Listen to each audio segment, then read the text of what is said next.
বাংলাদেশে ক্ষমতার পথ পরিবর্তনে যুক্তরাষ্ট্রের কোনো ভূমিকা নেই, জনগণই ঠিক করবে নিজেদের ভবিষ্যতে, বলল হোয়াইট হাউস।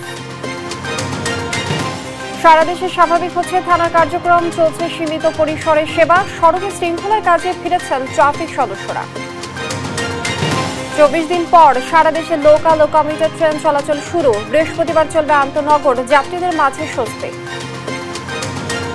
হাসিনা সরকারের পতনে বেড়েছে রেমিটেন্স প্রবাহ, 4 দিনের রেমিটেন্স এসেছে $387 মিলিয়ন বেশি। এবং মানিকগঞ্জে আওয়ামী লীগ নেতা আপিলের বিরুদ্ধে টেন্ডার বাণিজ্য সহ নানা অপকর্মের অভিযোগ, আইনগত ব্যবস্থার আশ্বাস।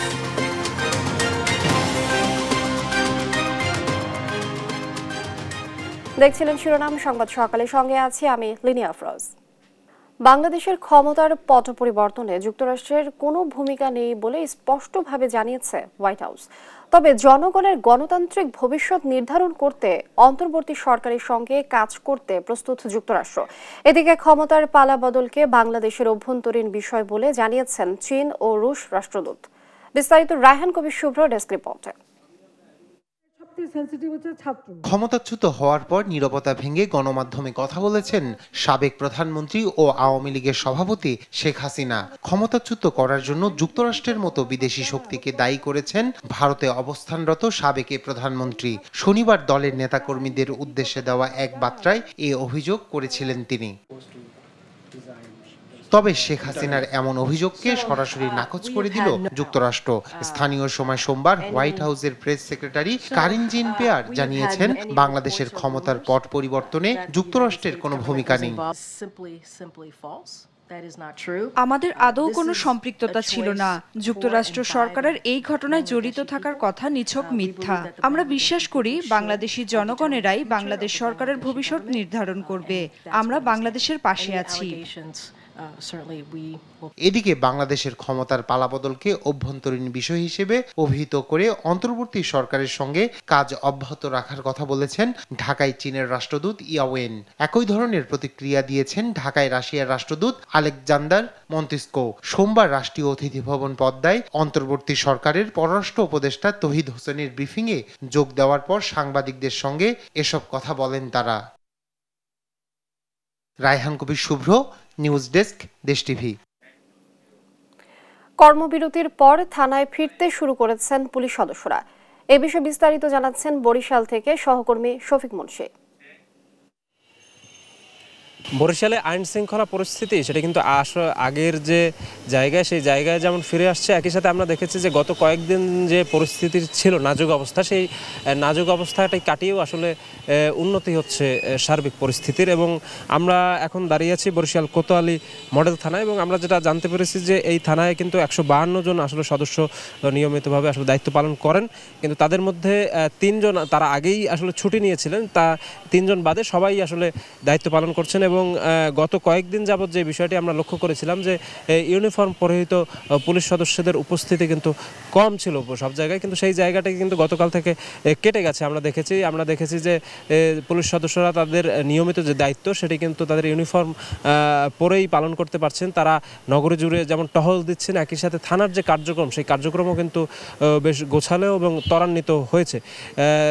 থানায় পুলিশের উপস্থিতির সাথে সাথে সেনা সদস্য যারা আছে তাদেরও কিন্তু উপস্থিতি রয়েছে। তারা পুলিশের সার্বিক নিরাপত্তা বিধানের জন্য কাজ করছেন বলেই আমাদেরকে জানিয়েছেন। একই সাথে শহর জুড়ে গত কয়েকদিন যাবৎ যে নিরবিচ্ছিন্নভাবে সাধারণ শিক্ষার্থীরা মানুষজনের নিরাপত্তার জন্য কাজ করে গেছেন, বিশেষ করে ট্রাফিকের যে দায়িত্বটি সেই দায়িত্বটি তারা পালন করেছেন, তারাও কিন্তু পুলিশের পাশাপাশি তারা মাঠে আছেন, কাজ করছেন। একই সাথে কিছু ছোটোখাটো অপরাধীদেরকেও তারা আসলে কিন্তু ধরছেন। বিশেষ করে আমরা সকালে আজ এখানে এসে যেটা দেখতে পেয়েছি যে এক মাদক বিক্রেতাকে কিন্তু তারা আটক করেছেন, এবং আটক করে কিন্তু তারা থানায় নিয়ে আসছেন, এসে তারা পুলিশের কাছে সোপর্দ করেছেন। একই সাথে আমরা এই থানার ভারপ্রাপ্ত কর্মকর্তা মোস্তাফিজুর রহমানের সাথে কথা বলেছিলাম। তিনি আমাদেরকে যে বিষয়টি নিশ্চিত করেছেন, সকল মানুষকে তারা যেন আসলে সেবা এবং নিরাপত্তা দিতে পারে, এই আর কি তাদের প্রত্যাশার কথা আসলে আমাদেরকে জানিয়েছেন। তো এই ছিল আমার কাছে বরিশাল থেকে সর্বশেষ। 24 দিন বন্ধ থাকার পর আজ থেকে যাত্রীবাহী ট্রেন চলাচল শুরু হয়েছে। চলছে মেল, এক্সপ্রেস ও কমিউটার ট্রেন। এদিকে ট্রেন চলাচল শুরু হওয়ায় স্বস্তি প্রকাশ করেছে যাত্রীরা। এর আগে রোববার শুরু হয় মালবাহী ট্রেন চলাচল। বাংলাদেশ রেলওয়ের কর্তৃপক্ষ জানিয়েছে 15 আগস্ট থেকে সারা দেশে চলবে আন্তনগর ট্রেন। তবে ক্ষতিগ্রস্ত হওয়ায় পারাবত ও জামালপুর এক্সপ্রেস ট্রেন বন্ধ থাকবে। কোটা সংস্কার আন্দোলনের মুখে গত 18 জুলাই থেকে বিভিন্ন জায়গায় ট্রেন চলাচল বন্ধ হয়। তবে সরকারের কারফিউ জারির পর 19 জুলাই থেকে পুরোপুরি বন্ধ ছিল ট্রেন চলাচল। এর মধ্যে গত 1 থেকে 3 আগস্ট পর্যন্ত সীমিত পরিসরে চলাচল করে কমিউটার ট্রেন।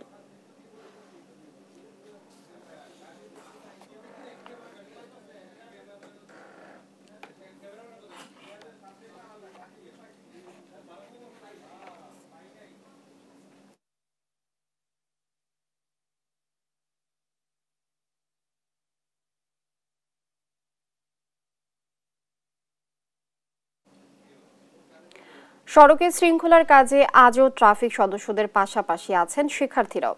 এ নিয়ে আরো জানাতে রাজধানীর বাড্ডা থেকে যুক্ত হচ্ছেন সহকর্মী নিয়াজ মোর্শেদ। নিয়াজ, আপনি নিশ্চয়ই শুনছেন।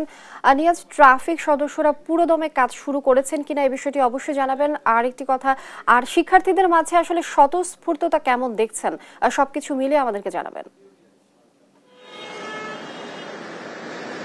ধন্যবাদ। যেমনটি আসলে শুনতে চেয়েছিলেন, আসলে আপনার গত 5 আগস্ট যে স্বৈরাচার সরকার পতন হয়েছে, শিক্ষার্থীদের আন্দোলনের ফসল এটি, এবং এরপর থেকে কিন্তু আসলে আপনার যে ট্রাফিক ব্যবস্থাপনা কিন্তু একেবারেই ভেঙে পড়ে। সড়কে কিন্তু আসলে কোনো ধরনের ট্রাফিক পুলিশ দেখা যায়নি। তারা আসলে তাদের কর্মবিরতি পালন করেছে, এবং সেই কর্মবিরতি পালনের পর কিন্তু গতকাল থেকে তারা কিন্তু আবার এই সড়কে ফিরেছে। এবং এতদিন কিন্তু আসলে শিক্ষার্থীরা কিন্তু এই দায়িত্ব পালন করে গেছে, এবং প্রায় 1 সপ্তাহ যাবত কিন্তু তারা কিন্তু সড়কে থেকেছে সকাল থেকে রাত অবধি পর্যন্ত, এবং তারা কিন্তু আপনার কোন রকম প্রশিক্ষণ ছাড়াই আসলে তারা দায়িত্ব পালন করে গেছে এই সড়কের শৃঙ্খলা নিয়ন্ত্রণে। আপনাকে একটু বলে রাখি যে গতকাল থেকে যে ট্রাফিক পুলিশ যারা রয়েছেন তারা আসলে সড়কে ফিরেছেন, এবং তারা তাদের শিক্ষার্থীদের পাশাপাশি তারা দায়িত্ব পালন করেছেন।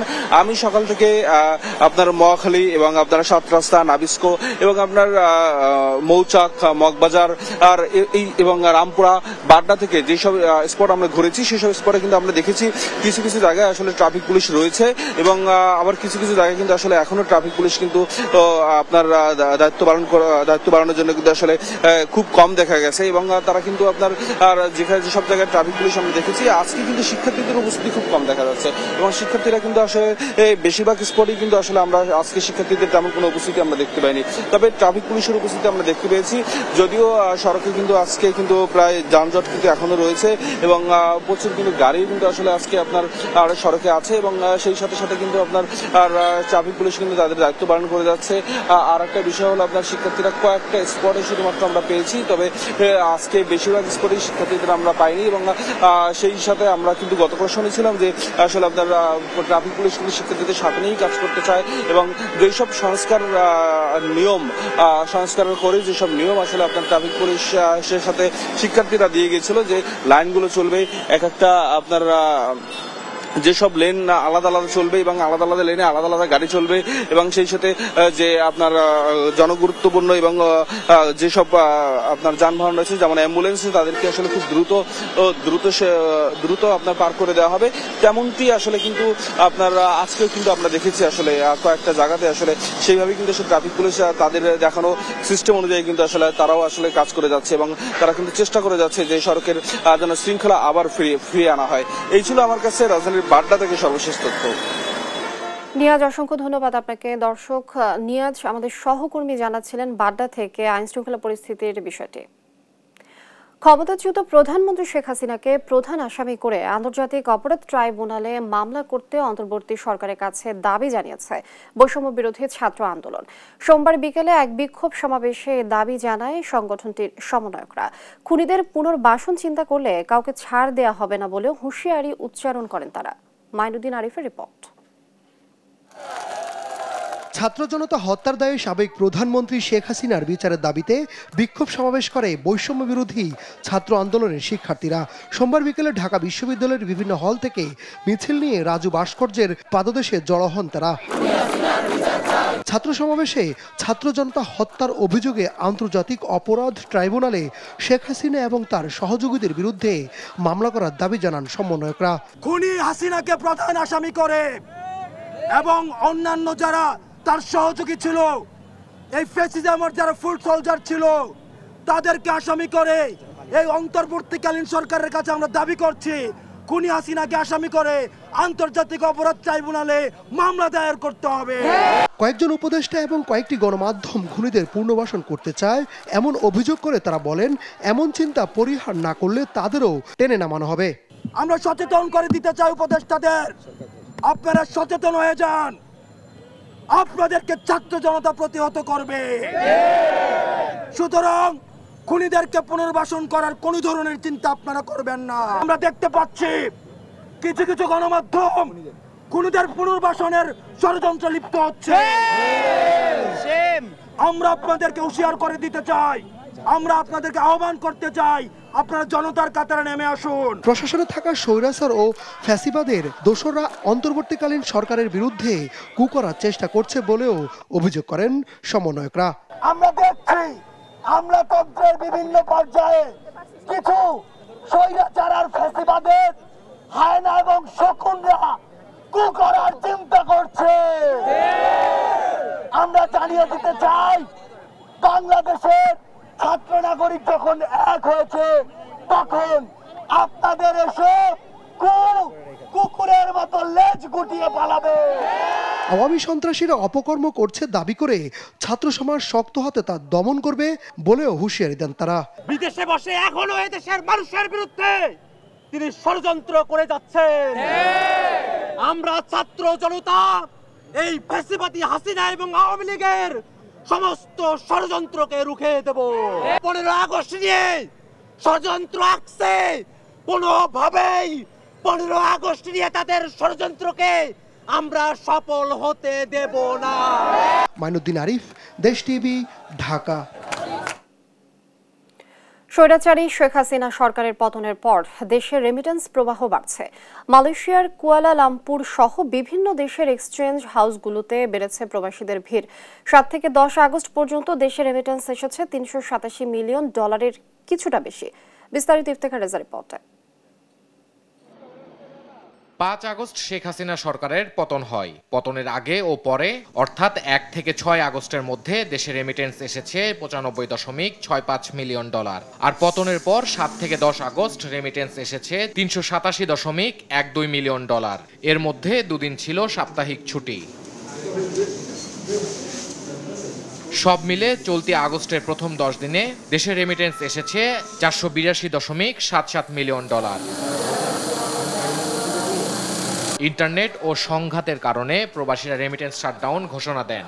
এর প্রভাবে ওই মাসে রেমিটেন্স প্রবাহ কমে। তার ধারাবাহিকতা চলতি মাসের প্রথম সপ্তাহেও ছিল। তবে সরকার পতনের পর রেমিটেন্স প্রবাহ বেড়েছে। ভবিষ্যতে আরও বাড়বে বলে আশা করছেন তারা। শেখ হাসিনার পতনের পর বর্তমানে দেশে হুন্ডি একেবারে বন্ধ রয়েছে। টাকা পাচার, আন্ডার বা ওভার ইনভয়েসিং এর মতো কারসাজিমূলক বিষয়গুলো বন্ধ থাকায় বৈধ চ্যানেলে রেমিটেন্স প্রবাহ বাড়ছে। জুলাই মাসে যে পরিমাণ রেমিটেন্স এসেছে তা ছিল গত 10 মাসের মধ্যে সর্বনিম্ন। কেন্দ্রীয় ব্যাংকের রিপোর্টে দেখা যায় জুলাই মাসে প্রবাসী আয় এসেছে $1.91 বিলিয়ন, যদিও তার আগের মাস জুনে এসেছিল $2.5 বিলিয়ন। প্রবাসীরা ব্যাংকিং চ্যানেলে রেমিটেন্স পাঠানোর ধারা অব্যাহত রাখলে ডলার সংকট কেটে যাবে বলছেন খাত সংশ্লিষ্টরা। ইফতেখার রেজা, দেশ টিভি, ঢাকা। দর্শক, যেমনটি আগে বলেছিলাম, ট্রেন চলাচল শুরু হয়েছে। আজ থেকে ট্রেন চলাচল শুরু হয়েছে। এ বিষয়ে বিস্তারিত জানাবেন গাজীপুর থেকে সহকর্মী নজরুল ইসলাম। নজরুল, সকাল থেকে তো ট্রেন চলাচল শুরু হয়েছে, কয়টি ট্রেন আসলে চলাচল করেছে বিষয়টি জানাবেন। আপনারা জানেন যে টানা গাজীপুরে ট্রেনের চাকা ঘুরতে কিন্তু শুরু করেছে। 28 দিন বন্ধ থাকার পর কিন্তু গাজীপুর রেল জংশনে কিন্তু আপনার যে প্যাসেঞ্জার বিভিন্ন জায়গায় বা গন্তব্য যাবেন সে সমস্ত প্যাসেঞ্জারের কিন্তু উপস্থিতি আমরা অনেকটাই লক্ষ্য করেছি। এবং আপনারা জানেন যে 28 দিন বন্ধ থাকার পর আজ থেকে ট্রেন চলাচল স্বাভাবিক হচ্ছে। এবং এখানে স্বল্প দূরত্বের যে ট্রেনগুলো রয়েছে, অর্থাৎ সেই সমস্ত ট্রেনগুলো কিন্তু আজকে এখান থেকে ছেড়ে যাবে। এবং স্বল্প যে কমিউট কমিউটার ট্রেন যেটা রয়েছে সেটা আজকে থেকে কিন্তু আন্তনগর ট্রেন এবং বিভিন্ন ট্রেন যেগুলো আছে অর্থাৎ যে মানে আশপাশের জায়গাগুলো আছে সেই জায়গাগুলো কিন্তু ট্রেনগুলো আজকে থেকেই সার্ভিস শুরু করেছে। আপনি দেখতে পাচ্ছেন যে ট্রেনে কিন্তু উপস্থিতি অনেক ঢাকাগামী এই ট্রেনটি কিন্তু এখানে স্টেশনে এসে থামিয়েছে। এখানে কিন্তু দূর দূরান্তের যে লোকগুলো রয়েছে তারা বা যাত্রীরা রয়েছে তারা কিন্তু যাচ্ছেন, ট্রেনে উঠেছেন এবং ট্রেনে ওঠার চেষ্টা করছেন। তো আমরা এই ব্যাপারে স্টেশন মাস্টার যে রয়েছে তার সাথে আমরা কথা বলেছিলাম। সে যেটা জানিয়েছে যে এখানে আপনার আজকে থেকে স্বল্প দূরত্বের কয়েকটি ট্রেন অর্থাৎ আঞ্চলিক যে সড়কগুলো রয়েছে সেই সড়কগুলোতে চলতে শুরু করেছে এবং আপনার দুটি আস্তে আস্তে সবগুলো ট্রেন এবং রাস্তার যোগাযোগ ব্যবস্থা স্বাভাবিক হলে সব ট্রেনগুলো সব রুটে ট্রেনগুলো চলবে এমনটাই কিন্তু জানিয়েছেন। তো আপনি জানেন যে আজকে কিন্তু গাজীপুর থেকে অর্থাৎ এখানে যে স্বল্প দূরত্বের যে ট্রেনগুলো রয়েছে সেগুলো কিন্তু চলাচল শুরু করেছে এবং আপনি জানেন যে দূরপাল্লার যেগুলো রয়েছে অর্থাৎ সিরাজগঞ্জ এবং জামালপুর ট্রেনগুলো ক্ষতিগ্রস্ত হওয়ায় সেই ট্রেনগুলো কিন্তু আপনার আগামী বৃহস্পতিবার থেকে কিন্তু চলার সম্ভাবনা রয়েছে। এছাড়া যে আঞ্চলিক এবং স্বল্প দূরত্বের যে গাড়িগুলো রয়েছে সেই গাড়িগুলো কিন্তু আজ থেকে চলাচল শুরু করেছে। তো এভাবেই কিন্তু যে মানুষের সাধারণ যাত্রী যারা রয়েছেন তারাও কিন্তু সন্তুষ্টি প্রকাশ করছেন যে দীর্ঘদিন পর অর্থাৎ 28 দিন বন্ধ থাকার পর কিন্তু তারা ট্রেন চলাচল স্বাভাবিক হয়েছে এবং চলা শুরু করেছে, এতে কিন্তু তারা স্বস্তি প্রকাশ করেছেন। তো আমরা এই ব্যাপারে কয়েকজন যাত্রীর সাথে কথা বলেছিলাম যারা ঢাকা যাচ্ছেন, তারা কিন্তু জানিয়েছেন যে ট্রেন যোগাযোগটা স্বাভাবিক করাতে তাদের যে আপনার যে কষ্ট সেটা কিছুটা হলো দূর হয়েছে এমনটাই কিন্তু জানিয়েছেন সাধারণ যাত্রীরা। তো আমার কাছে এই ছিল জয়দেবপুর রেল জংশন থেকে সর্বশেষ। নজরুল, অসংখ্য ধন্যবাদ আপনাকে। দর্শক, সকাল থেকে ট্রেন চলাচল শুরু করেছে, এই বিষয়ে বিস্তারিত জানাচ্ছিলেন সহকর্মী নজরুল। সাবেক স্বাস্থ্যমন্ত্রী জাহিদ মালিকের ছত্রছায়ায় সম্পদের পাহাড় গড়েছেন আওয়ামী লীগ নেতা সুলতানুল আজম খান আপেল। ক্ষমতার দাপটে টেন্ডার বাণিজ্য সহ নানা অপকর্মের অভিযোগ উঠেছে তার বিরুদ্ধে। তার এই সম্পদের উৎস কি তা যাচাই দুদক গোয়েন্দা সংস্থা সহ রাষ্ট্রপ্রধানের দৃষ্টি কামনা করেছেন এলাকাবাসী। মানিকগঞ্জ থেকে সহকর্মী আব্দুল আলিমের পাঠানো তথ্যচিত্রে ডেস্ক রিপোর্ট। সুলতানুল আজম আপেল পেশায় ঠিকাদারের পাশাপাশি মানিকগঞ্জ জেলা আওয়ামী লীগের যুগ্ম সাধারণ সম্পাদক। ছাত্রলীগ ও যুবলীগের নেতাকর্মীদের নিয়ে বিশাল এক বাহিনী গড়ে তুলেছেন আপেল। গাড়ির সামনে পেছনে থাকত তার সেই বাহিনীর মোটরসাইকেলের বহর। গত 15 বছরে সম্পদের পাহাড় দিয়ে নতুন এক সাম্রাজ্য গড়ে তুলেছেন আপেল। দেশ টিভির অনুসন্ধানে বেরিয়ে আসে তার নামে বেনামে সম্পদের পাহাড় গড়ার তথ্য। অভিযোগ রয়েছে সাবেক স্বাস্থ্যমন্ত্রী জাহিদ মালিকের আস্থাভাজন হয়ে আওয়ামী লীগ সরকারের আমলে জেলার সকল টেন্ডার বাণিজ্য সহ নানা অপকর্ম নিয়ন্ত্রণ করতেন তিনি। আপেলের সম্পদের মধ্যে রয়েছে মানিকগঞ্জ শহরে পৌরসভা সংলগ্ন 5 তলা আবাসিক ভবন, শহীদ রফিক সড়কের লক্ষ্মী মণ্ডপের সামনে 7 তলা বাণিজ্যিক ভবন, শিববাড়িতে আলিশান ভবন, শহরের বিভিন্ন বহুতল ভবনে অসংখ্য ফ্ল্যাট সহ শহরের হিজুলি বাজারে ফার্স্ট সিকিউরিটি ইসলামী ব্যাংকের এজেন্ট ব্যাংক। এছাড়াও কোটি কোটি টাকা মূল্যের জমি তার নামে রয়েছে বলেও অভিযোগ আছে। সুজনের সাধারণ সম্পাদক মনে করেন তদন্তে দুর্নীতির প্রমাণ মিললে সেই সম্পদ সরকারি কোষাগারে নেওয়া দরকার। সরকারের পক্ষ থেকে তদন্ত করে তালিকার পূর্ব তাদের যে সম্পদ সেটি যদি প্রমাণিত হয় তাহলে অবশ্যই সেটি সরকারি কোষাগারে ফেরত দেওয়া দরকার। এদিকে যারা দুর্নীতির মাধ্যমে সম্পদের পাহাড় গড়েছেন তাদের তদন্ত করে আইনের আওতায় আনা হবে বলে জানান জেলা দুদক। দুর্নীতির মাধ্যমে জ্ঞাত আয় বহির্ভূত সম্পদ যদি কেউ উপার্জন করে থাকে তাদের আইনের আওতায় এনে তাদের বিচার হওয়াটা আমার দুদকও কামনা করে, দেশবাসীও সেটা চায়। যদি মানিকগঞ্জে এইরকম কোনো ঘটনা ঘটে থাকে, কেউ যদি মানিকগঞ্জের এইরকম মানিক হয়ে থাকে তাহলে তাদেরও বিচার হওয়া উচিত। আপেলের সম্পদের উৎস কি তা যাচাইয়ে দুদক গোয়েন্দা সংস্থা সহ রাষ্ট্রপ্রধানের হস্তক্ষেপ চান এলাকাবাসী। নিউজ ডেস্ক, দেশ টিভি। শিক্ষার্থীরা দেয়াল চিত্রে সাজিয়ে তুলেছেন লালমনিরহাটের বিভিন্ন এলাকা। আরো জানাতে সরাসরি যুক্ত হচ্ছেন সহকর্মী জামাল বাদশা। জামাল, আমরা কিন্তু দেখেছি ছাত্রছাত্রীরা দেয়াল জুড়ে সাজিয়েছে অনেক সুন্দর রং তুলিতে, তো আপনি জানাবেন গ্রাফিতির বিষয়ে কি বলছেন শিক্ষার্থীরা?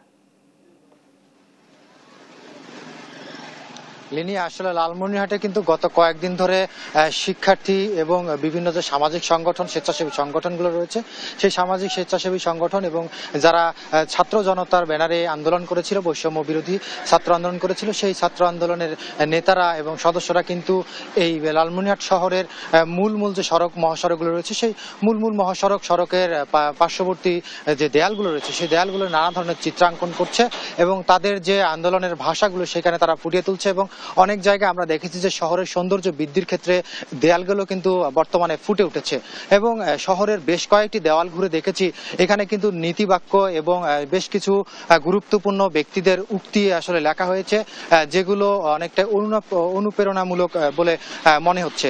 এছাড়া কিন্তু আন্দোলনের সময় যাদের অবদান রয়েছে সেই শিক্ষার্থীদের কিন্তু কিছু চিত্র আমরা দেখতে পাচ্ছি। আসলে লালমনিরহাটের এই শিক্ষার্থী যারা রয়েছিল, যারা আন্দোলন করেছে, তাদের মধ্যে একজনের সাথে একটু কথা বলতে চাই। আমার সাথে রয়েছেন আরমান আসিফ, তিনি এই ছাত্র বৈষম্য আন্দোলনের সমন্বয়কে দায়িত্ব পালন করেছেন। আপনি আমাদেরকে জানাবেন যে আপনারা যে চিত্রাঙ্কনগুলো করছেন এগুলোর মাধ্যমে কি ধরনের বার্তা দিতে চাচ্ছেন? আসলে ধন্যবাদ আপনাকে। লালমনিরহাট বৈষম্য ছাত্র আন্দোলন সবসময় জনসাধারণ এবং সাধারণ শিক্ষার্থীদের মাঝে তারা সবসময় ন্যায়ের বার্তা ন্যায়ের বার্তা দিয়েছিল। আমরা যে ওয়ালগুলো সংস্কার করে যে আমরা যে বার্তাগুলো এখানে লিখেছি, যে আলপনাগুলো করেছি, সেখানে অবশ্যই আমরা জনগণকে সতর্কতামূলক কিছু অনুপ্রেরণা, কিছু সচেতনমূলক বাক্য এখানে লিখেছি এবং আর্ট করেছি, যেন মানুষ এখানে আমাদের এই বার্তাগুলো, এই ওয়ার্ডগুলো যখন দেখে তারা অনুপ্রেরিত হয়, তারা সচেতন হয় যে আসলে আমাদের দেশ এক স্বাধীন বাংলাদেশে আমরা পরিণত করেছি এবং সাধারণ শিক্ষার্থীরা এখন জনগণকে তাদের পাশে যে রয়েছে, সবসময় তাদের পাশে এসে তাদের নিরাপত্তার বিষয়টা নিশ্চিত করতেছে, সেই ভূমিকাগুলো আমরা পালন করেছি। ধন্যবাদ আরমান আসিফ। আসলে সব মিলিয়ে গত কয়েকদিনে যে ছাত্র আন্দোলন ছিল, সেই ছাত্র আন্দোলন নেতারা এবং সদস্যরা কিন্তু দেয়ালে অঙ্কন করছে। এছাড়া কিন্তু লালমনিরহাটে যে মিশন মোড় চত্বর রয়েছে, সেটি জেলার প্রাণকেন্দ্র হিসেবে পরিচিত, সেই মিশন মোড়ে কিন্তু আমরা গত কয়েকদিন আসলে তাদের ট্রাফিকের দায়িত্ব পালন করতে দেখেছি। আজকে সকাল থেকে কিন্তু ট্রাফিক তাদের নিজের দায়িত্বে পালন করছেন।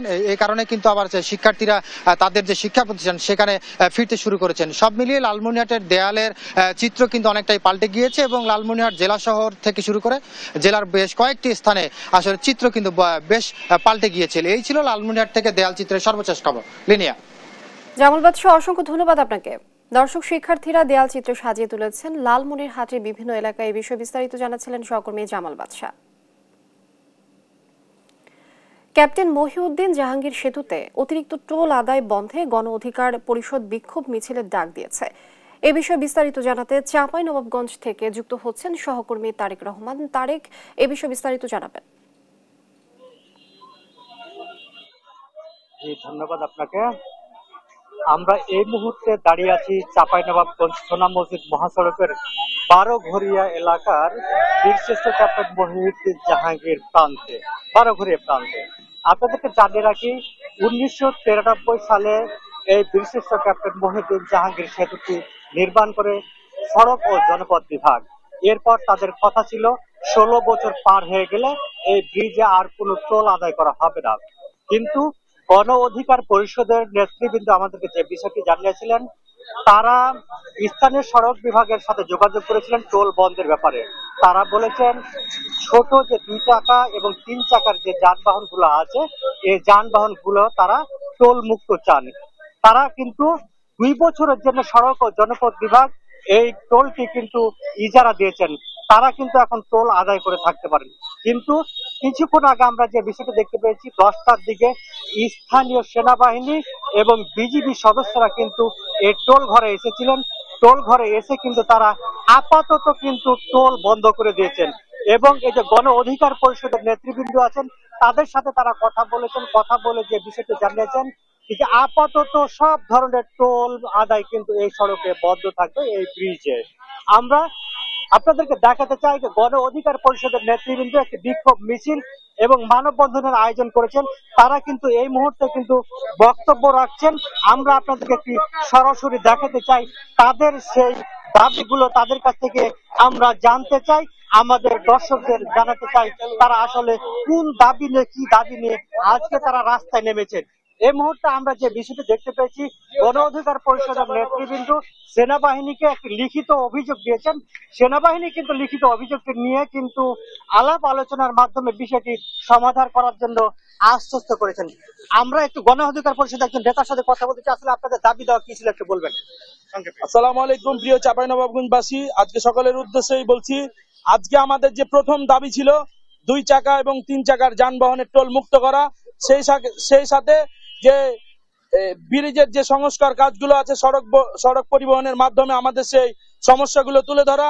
তো আজকে যে আমরা চাঁপাইনবাবগঞ্জের 99% মানুষকে নিয়ে আজকে একটা যৌক্তিক আন্দোলনে আমরা ডাক দিয়েছিলাম, সেই আন্দোলনে ধন্যবাদ ভাই আপনাকে। জি, আপনারা শুনছিলেন দর্শক, গণ অধিকার পরিষদের একজন নেতা বললেন যে তাদের যে দাবি দেওয়াগুলো সেনাবাহিনীর কাছে দেওয়া হয়েছে এবং দ্রুত সময়ের মধ্যে দাবি। তারেক, আপনাকে ধন্যবাদ। দর্শক, চাঁপাইনবাবগঞ্জ থেকে যুক্ত ছিলেন সহকর্মী তারেক রহমান। দেখছেন সংবাদ সকাল।